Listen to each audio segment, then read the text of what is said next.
Welcome.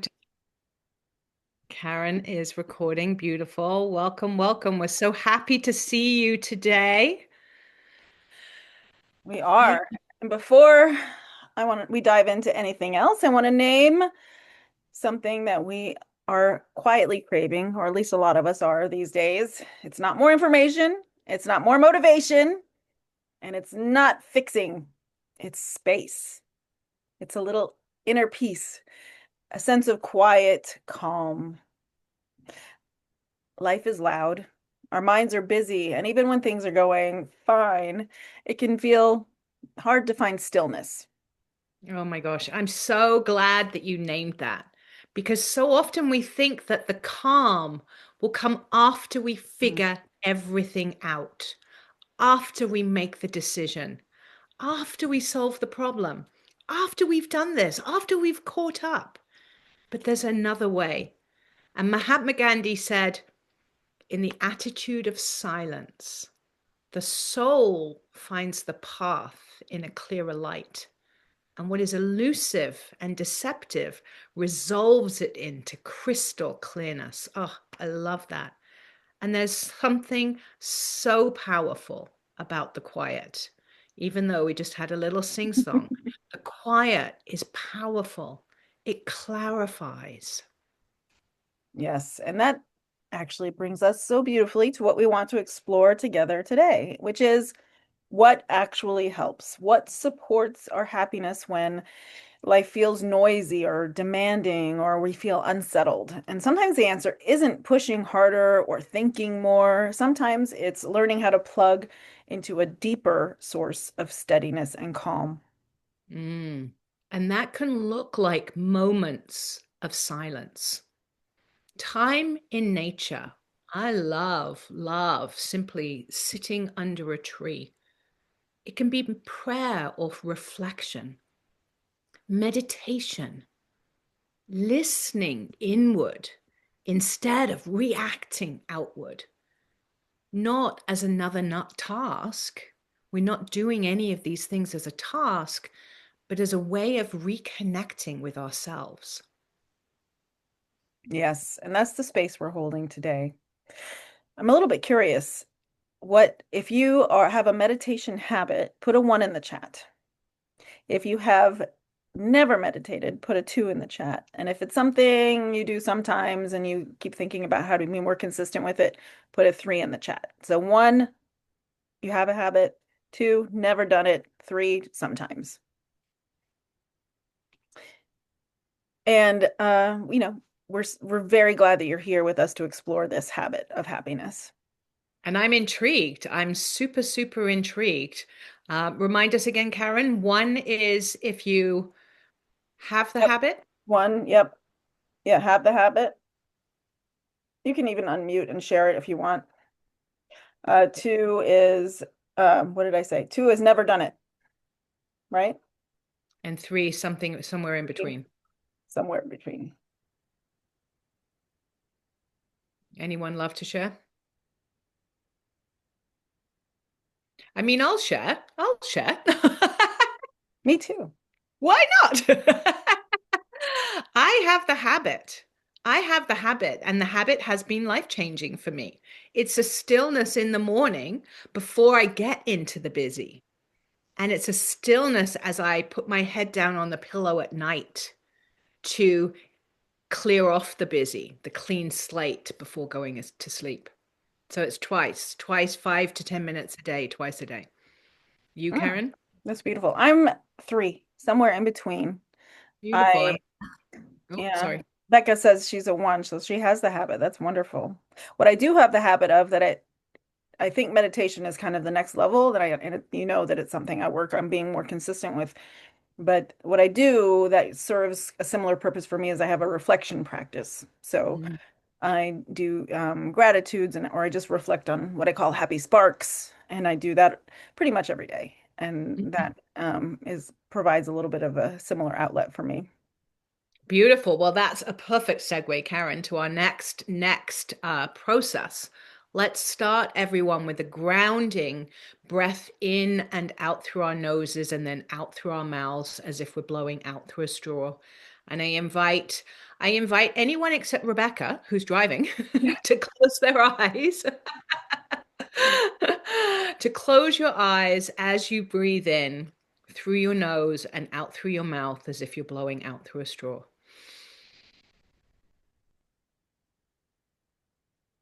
And as we do that a couple of times together, we're sending a powerful message to our nervous system to move into rest, digest, and create.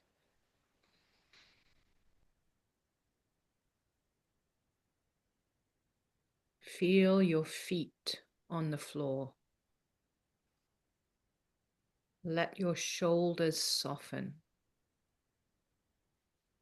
And let whatever you've been carrying today just rest. You'll have time for that as soon as we're done. And then drop into the chat or unmute yourself and let us know something that you're grateful for. Something that you really love and are grateful and happy for in your life. And a word that describes how you'd like to feel more often. So something that you're grateful for, first of all. And I'm happy to start. Karen, I am so grateful for you. I'm so grateful that you navigate technology and set up this beautiful system whereby we can connect with others. I'm so grateful that you have mastered Eventbrite, the technology. Thank you. Well, thank you. And you know that I'm grateful to you for being such a gift of a partner. I literally for years I thought, oh, it'd be just so nice to have someone who wanted to do this kind of thing with me. So I did it on my own for quite a while, um, and I still do, and I enjoy that. Don't get me wrong, but it is so much more fun for me to have, a friend to do it with, and someone who speaks the same language. We're, in the same of the same mindset, I suppose you would say, about this, our approaches to these things. So thank you. And what came to me is you said, how did you put it? What do you want to feel more of? Um, It describes how you'd like to feel more often. hmm I think present for me it's something I'm always seeking more of. I've come a long way. 10 years ago when I first started my personal development journey, and I didn't even know that I was doing that really at the time. Um, what my coach said to me, "What do you want?" I said, "I just want to be present. Like I'm always just thinking about what's coming or the past, and I just want to be more present." Mhm.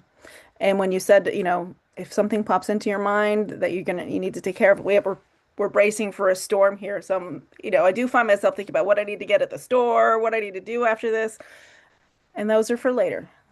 Mm. I can trust myself to remember what's needed later. Beautiful, beautiful. I love that. I love that. Presence is so powerful. We've talked about that in a couple of our hangouts before. And I want to share the word that I would like to feel more often because I've been aware that my energy has been lagging just a little bit, is levity, laughter, and joy. Mm, More joy. I know that if I'm when I'm in the busy, I lose that sense of levity and the lightness and just the gentleness of being. And so I want to feel, I absolutely want to embrace more of that. And Katrina has written, I'm grateful what I'm doing in my life right now. Beautiful, less stress. She's happy to have friends who cares and always staying with her. She's glad to be on Zoom right now and to be here and listen and spend time here and listen. Beautiful, beautiful. Well, we're happy to have you here, Katrina. Thank you so much. yes, and I'll just share a quick piece of my own story, and before as we proceed with the hangout, just so you maybe know, if in case you don't already know, why this work matters so much to me personally. For a long time, I thought happiness came with effort. It was something I had to earn. Big changes, big goals, pushing myself to do better, be better. And what I noticed over and over was that the intensity, it had its own little bit of satisfaction, but it didn't bring peace. It didn't. What did were the moments of quiet and stillness, And I learned that happiness isn't something that I need to achieve. It's something that I can learn how to create and return to it over and over. And for me, that happens through the things that we talk about here, which is why I like to share about it so much. It's through small rhythms, gentle structures, and moments of stillness that help me reconnect with myself instead of going into overriding myself. Mm, I love that. It's so important, our ahas, our journeys. It's so important to share that because people are going through it themselves, and hearing other people's stories helps one, validate what they're going through, and two, helps them overcome, helps them see light at the end of their tunnel. And for me, my happiness used to feel conditional. It was always going to be after this or when I had done that. It's always elusively in the future. And something I'd feel once I was through the busy, once I'd wrapped production, once I'd done this. And I spent a lot of time actually thinking my way into feeling better, not knowing how important this is as an inside job. And so it was in the clarity and taking time for myself that I actually learned, oh, it is an inside job. It doesn't come from being a mental exercise. Mhm. It comes from pausing, from being still long enough to listen. And that's why this work matters to me, creating space for what's already in each and every one of us. It's Mhm. simply allowing the space, the time, the presence for it to unfold and to reveal itself, because we squash it, we push it down. We're like, no, I'm too busy right now. Yeah. So yeah. Yeah, I'm so glad that you called that out because so much of the work that I've done with myself and also that I do with clients is stopping that process of squashing things down, right? Suppressing, which ultimately over time breaks that connection between the mind and the body, in my opinion.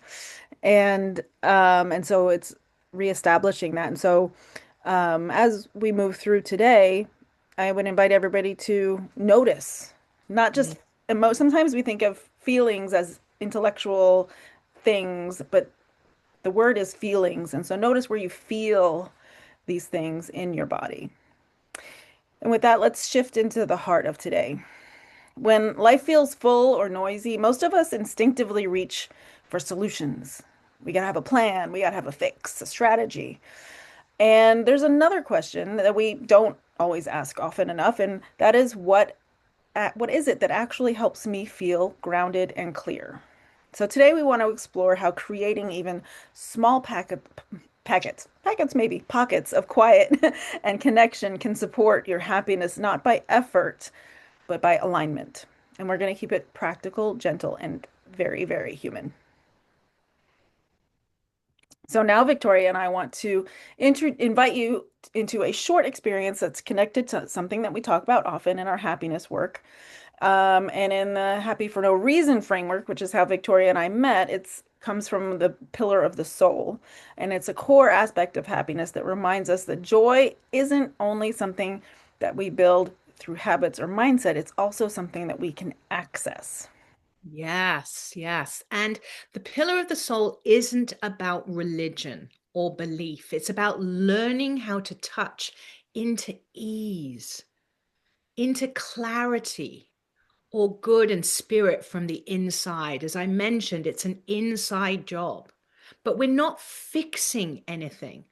It's important to know that because in our society, with our proliferation of messages, we're being told that we're broken if we're not doing this, blah, blah, blah, blah, blah. But actually, this process is about remembering what we already have, what we already have inside us. Yes. This is the part of happiness that lives in silence, in presence and connection. And it's something that we can practice even in the middle of real life. So we're going to guide you through a very simple practice, no effort required, just an opportunity to come home to yourself for a few minutes. So let's take a moment by pausing together. If it feels comfortable and if it's safe for you to do so, gently close your eyes or soften your gaze. You don't need to do anything special, just arrive into this moment. Hmm. And bring your attention to your breath, not changing it, just noticing it. You might feel your breath in your belly or in your chest, or simply notice that you haven't been noticing your breathing at all. And the next thing is to do something very simple, which is to bring to mind something that feels uplifting. It could be a moment, a scene, a place, or an ordinary object. It doesn't need to be dramatic, and it doesn't need to be something uh, special. It can be anything that brings a small sense of ease or warmth. And as you hold that in your awareness, notice what's happening in your body. Notice you might be feeling a softening, a lightness, or maybe just a tiny shift. There's no right or wrong way for this to feel. Simply notice what is happening. And if it feels natural, allow a gentle smile to form. It can be intentional, even if it feels a little strange, that's okay. You're experimenting. And hold that smile for a few breaths.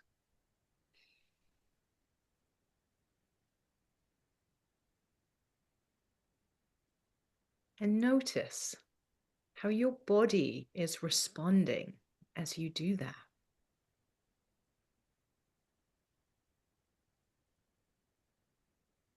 And here's a really important thing to remember with the smile on your face.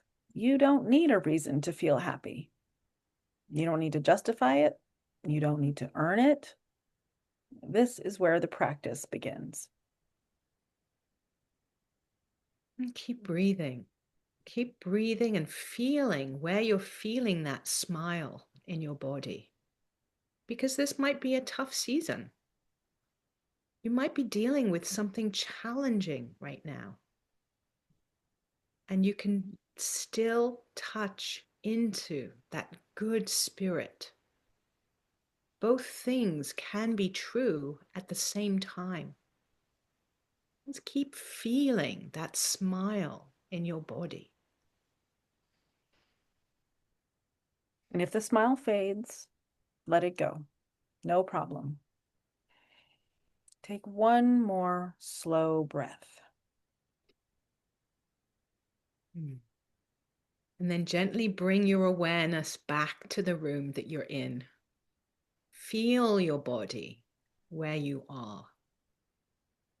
And when you're ready, open your eyes. And if you would love to share a word, a reflection on how you're feeling right now, and perhaps share where in your body you felt that smile.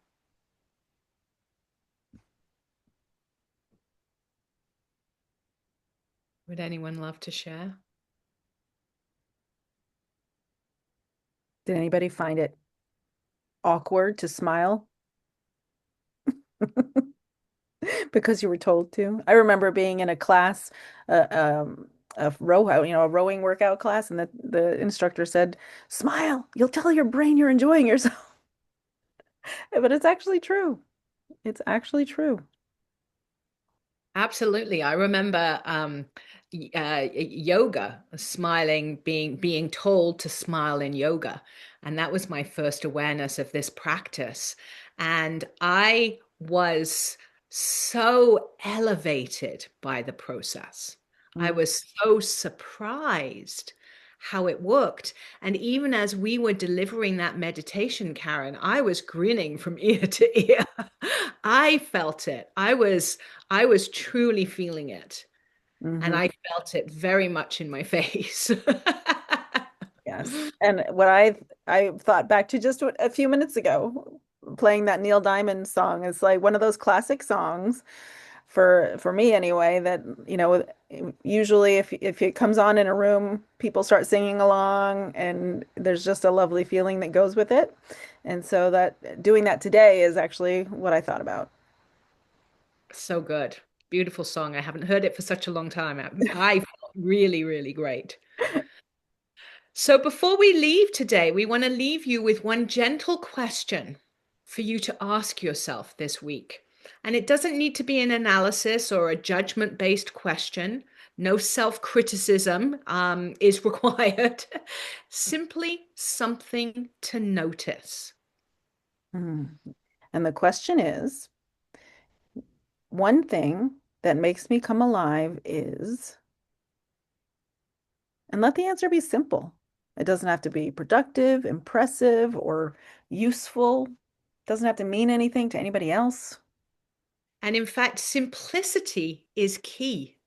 It might be something quiet. It might be something playful. It might be something you've been meaning to return to. Whatever comes up, trust it. One thing that makes me come alive is. And then, if you can, do a little more of that thing this week. Not perfectly, it doesn't have to be all at once, but just enough to let yourself feel a little more like yourself. Mm. And, adding, we very rarely give ourselves permission to think this way. We very rarely ask, what is it that I would love? What is it that I would love more of? Hmm. So it's important to feel into that question. Allow yourself, give yourself permission to answer it, to feel it. Hmm. As I've been, Katrina, yeah, go. sorry, Karen. As Katrina says, yeah, you like the question, have to think about it, right? Like you're not used to being asked that question. Hmm.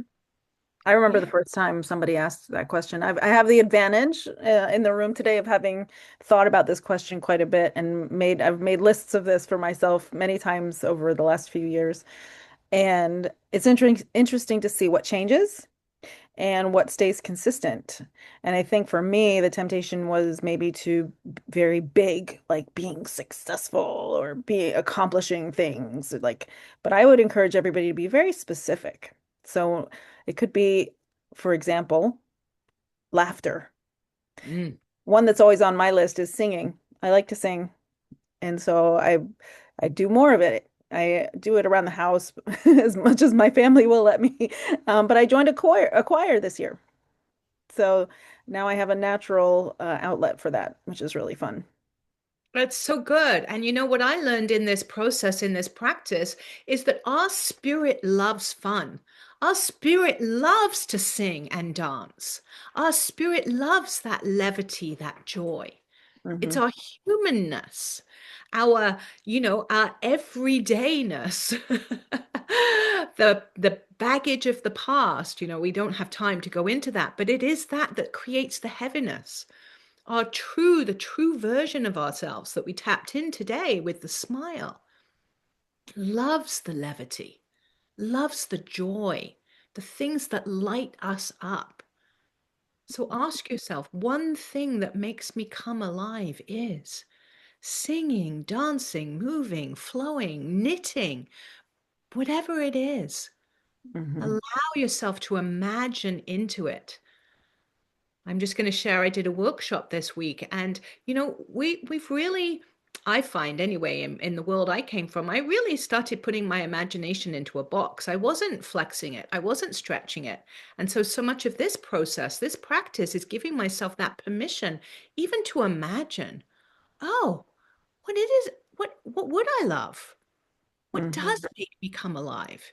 Because I hadn't been asking that question. So I had been, going back to the squishing and the squashing. And then Mm. when you give yourself permission, it's like, I would love that. I would love to sing. I would love to dance. I would like whatever it is. Mm-hmm. For Victoria, I'd love to hear what you say for just a couple of seconds because we're coming up to time here. But what do you think about happiness and joy and everything that we're talking about in the midst of sadness? Maybe someone's having a tough time. Mm, mm. That's an excellent, excellent question. And the key is to allow the sadness, to understand that it is part of the process, but also know that this time will pass so that you're not planning dwelling in it as a place to live, but know it's part of the process. Lean into it. What we talk about in our process is, like any process, like any event, there's a beginning, middle, and end. And so you feel your sadness, you give yourself permission to have that sadness, but also give yourself permission to come out of it, giving yourself the self-compassion, the levity that you are also worthy of experiencing and feeling. Hmm. If that quite answered your question. Absolutely. And I can just give a very real example. I was over the holidays, actually. I attended a wake and a funeral, and the wake in particular, um, I looked around at a moment where I just sort of paused and observed. And there was a great deal of sadness, but alongside the tears, and there were tears, there was laughter, thinking about the memories and the good times and the legacy and things like that. And so I think the two things hopefully always coexist. It's Mm-hmm. not, it's not, I don't know, disrespectful or incongruent to experience happiness and peace and joy inside times like that. Mm-hmm. And sometimes the sadness, we need to experience the sadness for the contrast of also experiencing the other side of it, the levity and the happiness. Hmm. And we are feeling beings, right? This is our humanness. This is one of the superpowers that we have is our feelings. And so we have them for a reason to feel them, to experience them. Hmm. And so if we're moving through them too quickly because we feel we should, we're not allowing ourselves the grace, the self-compassion to experience what it is we can learn about ourselves in that moment and about the situation. Yeah. It's a Thank you. beautiful segue. It's a beautiful segue, Karen, into how we are going to finish this because we're going to finish with a short practice, a loving kindness practice. And in this practice, actually, we create awareness of ourselves, a loving kindness for ourselves, whatever we may be experiencing or feeling. And it is a compassionate awareness practice that really enables us to experience and know that this is all part of our journey. And so, for everybody, we invite you to breathe in, and it's another starting with a breathing in through your nose and breathing out through your mouth. And then repeating slightly to yourself, silently to yourself, or even out loud to yourself if you feel like it. May I be steady. May I be joyful. May I be happy. May I have ease. And then extend it outward to somebody or some people that you know in your life that you love and care about. And extend it and repeat this out loud as well. May you be steady. May you be joyful. May you be healthy. And may you have ease. And then extending it even further to those people you don't know that you would love to share and emanate this to all beings. And repeat, may you be steady. May you be joyful. May you be healthy. May you have ease. This is the heart of it. As Thich Nhat Hanh teaches, take good care of yourself. sorry, excuse me, to take good care of yourself is to return to yourself. And these practices, they help us come home again and again to our center. And if you would like to stay connected with us, you are always welcome here, of course. And I put the link to our Brighter Days Happiness community. If you're not already a member, it is in the chat. We share inspiration, we share about these happiness hangouts and other events that we have around this topic. Yeah. So great, so great. And in the coming home to ourselves, we're coming home to our authentic selves, respecting, being self-compassionate of all that we are. We are complex beings in busy, busy, noisy world. So coming back to us is where it all lands. And we'll come back with more tools and more support to help you create a life that feels aligned, grounded, and true to you. And Karen and I will stay on for a few minutes if anybody has any questions or just wants to connect.